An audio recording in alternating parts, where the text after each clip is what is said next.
ಸಖತ್ ಖಾರ ಬಣ್ಣ ಮತ್ತು ರುಚಿ ಆಚಿ ಚಿಲ್ಲಿ ಪೌಡರ್. ಇನ್ನು ಕಲಬುರಗಿ ಚಿತ್ತಾಪುರದಲ್ಲಿ ಆರ್ಎಸ್ಎಸ್ ಪಥಸಂಚಲನದ ಜಟಾಪಟಿ ವಿಚಾರ. ಪಥಸಂಚಲನಕ್ಕಾಗಿ ಕೋರ್ಟ್ ಕದ ತಟ್ಟಿದೆ ಈಗಾಗಲೇ ಆರ್ಎಸ್ಎಸ್. ಆದರೆ ಈಗ ಕೋರ್ಟ್ ಸೂಚನೆಯಂತೆ ಇವತ್ತು ಶಾಂತಿ ಸಭೆ ನಡೆಸಬೇಕು. ಸೊ ಹಾಗಾಗಿ ಇವತ್ತು ಕಲಬುರಗಿ ಜಿಲ್ಲಾಡಳಿತ ನೇತೃತ್ವದಲ್ಲಿ ಶಾಂತಿ ಸಭೆಯನ್ನು ಆಯೋಜನೆ ಮಾಡಲಾಗಿದೆ. ಬೆಳಿಗ್ಗೆ ಸುಮಾರು 11:30ಕ್ಕೆ ಕರೆದಿರುವಂತಹ ಸಭೆ ಇದು.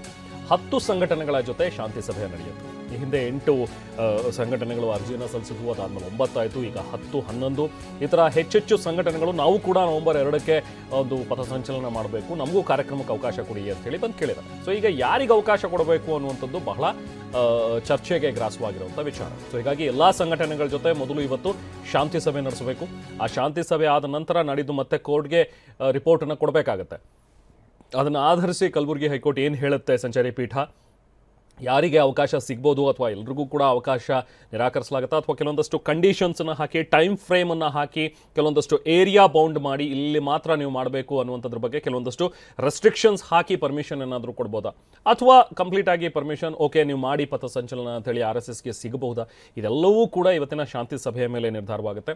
ಒಂದು ವೇಳೆ ಇತರೆ ಸಂಘಟನೆಗಳೇನಾದರೂ ಸ್ಟೆಪ್ ಬ್ಯಾಕ್ ಆದರೆ RSS ಮಾತ್ರ ಈಗ ಪಥಸಂಚಲನ ಮಾಡುತ್ತೆ ಅನ್ನುವಂಥದ್ದಾದರೆ ಆಗ ಬಹುಶಃ RSSಗೆ ಸುಗಮ ಆಗಬಹುದು. ಇಲ್ಲ ಅಂತ ಹೇಳಿದ್ರೆ ಬಹುಶಃ ಇನ್ನೂ ಕೂಡ ಇದು ಕಗ್ಗಂಟಾಗುವಂಥ ಲಕ್ಷಣಗಳಿವೆ. ನಮ್ಮ ಪ್ರತಿನಿಧಿ ದತ್ತಾತ್ರೇಯ ಪಾಟೀಲ್ ಜಾಯ್ನ್ ಆಗಿದ್ದಾರೆ, ಮಾತಾಡೋಣ. ದತ್ತಾತ್ರೇಯ, ಇವತ್ತಿನ ಶಾಂತಿ ಸಭೆಯತ್ತ ಎಲ್ಲರ ಚಿತ್ತ ಇದೆ. ಇವತ್ತು ಒಟ್ಟು ಎಷ್ಟು ಯಾವ್ಯಾವ ಸಂಘಟನೆಗಳಿಗೆ ಈಗ ನೋಟಿಸನ್ನು ಕೊಟ್ಟಿದ್ದಾರೆ? 11:30ಕ್ಕೆ ನಡೆಯುವಂಥ ಒಂದು ಸಭೆಯಲ್ಲಿ ಎಲ್ಲ ಸಂಘಟನೆಗಳ ಮುಖಂಡರು ಭಾಗಿಯಾಗ್ತಾರಾ? ಹೇಗೆ ರೂಪರೇಷೆಗಳನ್ನು ಸಿದ್ಧಪಡಿಸ್ಕೊಂಡಿದ್ದಾರೆ ಈ ಶಾಂತಿ ಸಭೆಗಾಗಿ?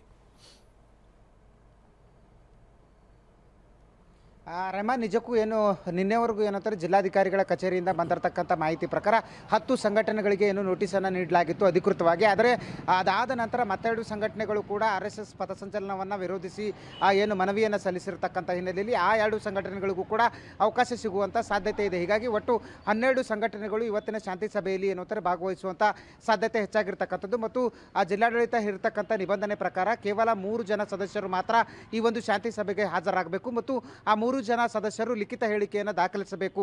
ಅಂದರೆ ತಮ್ಮ ಏನು ಒಲವು ಮತ್ತು ವಿರೋಧ ಇವೆರಡು ಏನು ಹೇಳಿಕೆಗಳಿದ್ದಾವೆ ಇವೆರಡು ಹೇಳಿಕೆಗಳನ್ನು ಲಿಖಿತ ಮೂಲಕವಾಗಿ ದಾಖಲಿಸಬೇಕು ಅನ್ನುವಂಥ ಕಂಡೀಷನನ್ನು ಸದ್ಯ ಜಿಲ್ಲಾಡಳಿತ ಹೇರಿರ್ತಕ್ಕಂಥದ್ದು. ಯಾಕಂತಂದರೆ ಹೈಕೋರ್ಟ್ ಸ್ಪಷ್ಟ ಸೂಚನೆ ಇದೆ 28ಕ್ಕೆ, ಅಂದರೆ ಇವತ್ತು ಶಾಂತಿ ಸಭೆ ಕರಿಬೇಕು.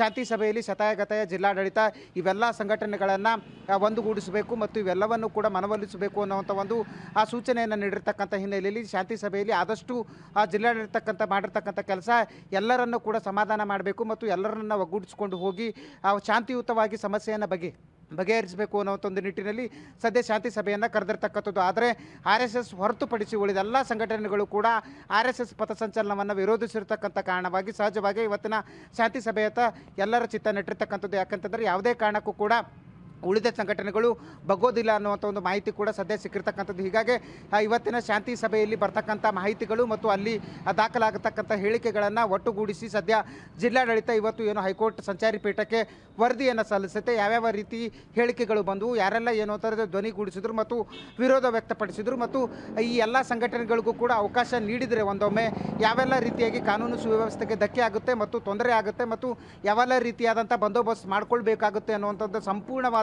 ವರದಿಯನ್ನು ಜಿಲ್ಲಾಡಳಿತ ಸದ್ಯ ಕೋರ್ಟ್ಗೆ ಸಲ್ಲಿಸಬೇಕಾಗತ್ತೆ. ಕೋರ್ಟ್ ಅಕ್ಟೋಬರ್ 30ರ 2:30ಕ್ಕೆ ಹೇರಿಂಗ್ ಇಟ್ಕೊಂಡಿದೆ. ಆ ಹೇರಿಂಗ್ನಲ್ಲಿ RSS ಪಥಸಂಚಲನದ ಒಂದು ನಿರ್ಧಾರ ಕೈಗೊಳ್ಳುವಂಥ ಸಾಧ್ಯತೆ ಹೆಚ್ಚಾಗಿರ್ತಕ್ಕಂಥದ್ದು. Rehman, okay, thank you Dattatreya.